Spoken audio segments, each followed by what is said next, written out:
விழுப்புரம் மாவட்டத்தில் தனியார் நிறுவனத்தின் சார்பில் நெடுஞ்சாலையோரத்தில் பைப்லைன் அமைக்கும் பணி நடந்தது. அந்த வேலைக்காக மகாராஷ்டிரா மாநிலத்தில் இருந்து கிட்டத்தட்ட 25 குடும்பங்களைச் சேர்ந்த 100க்கும் அதிகமானோர் புரோக்கர் மூலமாக 2 மாதங்களுக்கு முன்னர் அழைத்து வரப்பட்டனர்.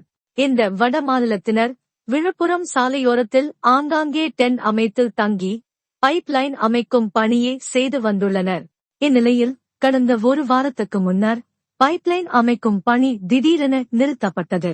இதையடுத்து கூலி தொழிலாளர்களுக்கு தனியார் நிறுவனம் உரிய பணம் வழங்கவில்லை என கூறப்படுகிறது. கையில் இருந்த பணம் செலவாகிவிட்டதால் வேறு வழி தெரியாமல் வட மாநிலத்தினர்கள் சொந்த ஊருக்கு செல்ல முடிவு செய்து விழுப்புரத்தில் இருந்து செஞ்சி சேத்துப்பட்டு வழியாக கிட்டத்தட்ட 92 கிராம் மீ தூரம் கூட்டமாக நடந்து வந்து நேற்று போளூர் வந்தடைந்தனர். மகாராஷ்டிரா போளூர் ரயில் நிலையத்தில் நிற்காது என கூறியதால் போளூரிலிருந்து திருவண்ணாமலை ரயில் நிலையத்திற்கு செல்ல நடைபயணமாக சென்ற போது போளூர் சமூக சேவகரும் ஆறுபடை அன்னதானம் மற்றும் திருப்பணி அறக்கட்டளை தலைவர் கருணாசுவாமிகள் சவரன் கருணாநிதி அவர்களுக்கு காலை உணவு வழங்கி கைச்செலவிற்கு ரூபாய் 2000 கொடுத்து வழியனுப்பி வைத்தார். வட மாநிலத்தைச் சேர்ந்த மகாராஷ்டிரா மாநிலத்தைச் சேர்ந்தவர்கள் விழுப்புரம் மாவட்டம் தனியார் நிறுவனத்தின் சார்பில் நெடுஞ்சாலை பைப்லைன் அமைக்கும் பணி நடந்து வந்தது. அந்த வேலைக்காக மகாராஷ்டிரா மாநிலத்திலிருந்து கிட்டத்தட்ட 25 குடும்பங்களை சேர்ந்தவர்கள் 100க்கு அதிகமானவர்கள் புரோக்கர் மூலியமாக 2 மாதத்துக்கு முன்பு அழைத்து வரப்பட்டனர். பின்பு அவர்களிடத்திலே பைப்லைன் அமைக்கும் பணி திடீரென்று நிறுத்தப்பட்டதால் இவர்களை அழைத்து வந்த புரோக்கர்கள் தலைமாறி ஆகிவிட்டனர். கையில் இருந்த பணம் பூராம் செலவு செய்துவிட்ட பிறகு இவர்கள் பாவம் விழுப்புரம் வழியாக ஆரணி கடம்பூர் வழியாக போளூரை மேம்பாலம் அருகில் வரும்போது போளூரை சேர்ந்த சமூக ஆர்வலரும் ஆறுபடை முருகன் அன்னதானம் மற்றும் திருப்பணி அறக்கட்டளையுடைய தலைவரும் மொழிப்போர் தியாகி ஐயாக்கன் நினைவு அறக்கட்டளையுடைய தலைவரும் மக்கள் தொண்டன் சமூக சேவகர் போளூர் சவரன் கருணாநிதி அவர்கள் தன்னுடைய 2 வீலரை வந்து கொண்டிருப்போது இவர்களை கண்டு எந்த ஊர் என்று கேட்கின்ற நேரத்தில் மொழி தெரியாமல் தன்னுடைய குழந்தைகளை காண்பித்தும் தங்களை காண்பித்தும் 2 நாள் ஆகிவிட்டது. வயதை காமித்து கை சாக்கியால் கையால் அந்த மொழி தெரியாத பாஷையிலே கை ஆசிவால் காண்பித்தார்கள். உடனடியாக அவர்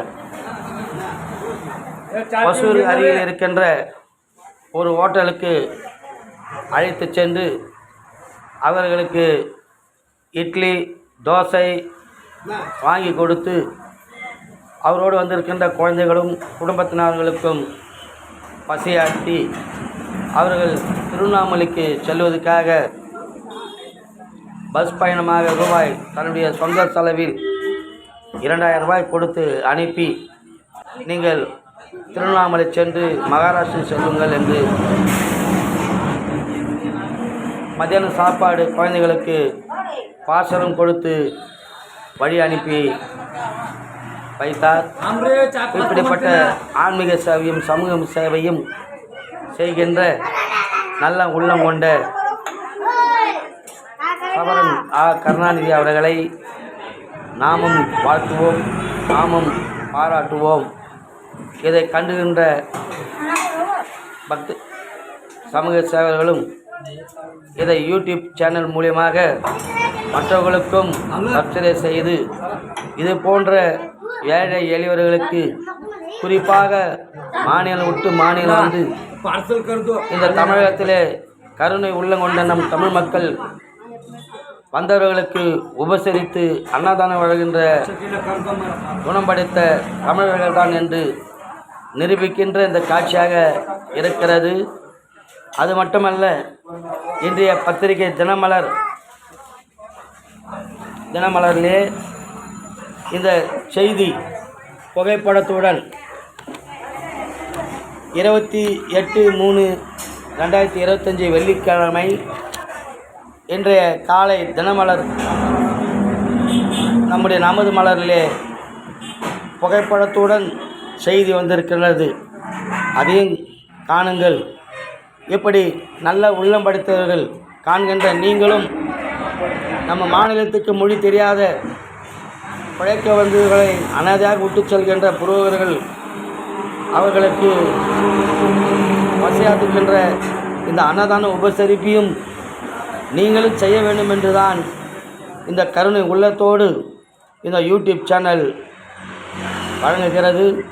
நீங்களும் இந்த யூடியூப் சேனல் எல்லோருக்கும் பகிர்ந்து சப்ஸ்கிரைப் செய்து உங்களுடைய நல்ல எண்ணங்களையும், தமிழர்கள் எப்பொழுதும் மற்றவர்களுக்கு உதவுகின்ற குணமிக்க நல்ல குணம் கொண்டவர்கள் இருக்கிறார்கள் என்பதை சான்றாக இது விளங்குகின்றது. அவரை நாம் வாழ்த்துவோம். அவர் இருக்கிறது. நன்றி, வணக்கம், வாழ்க.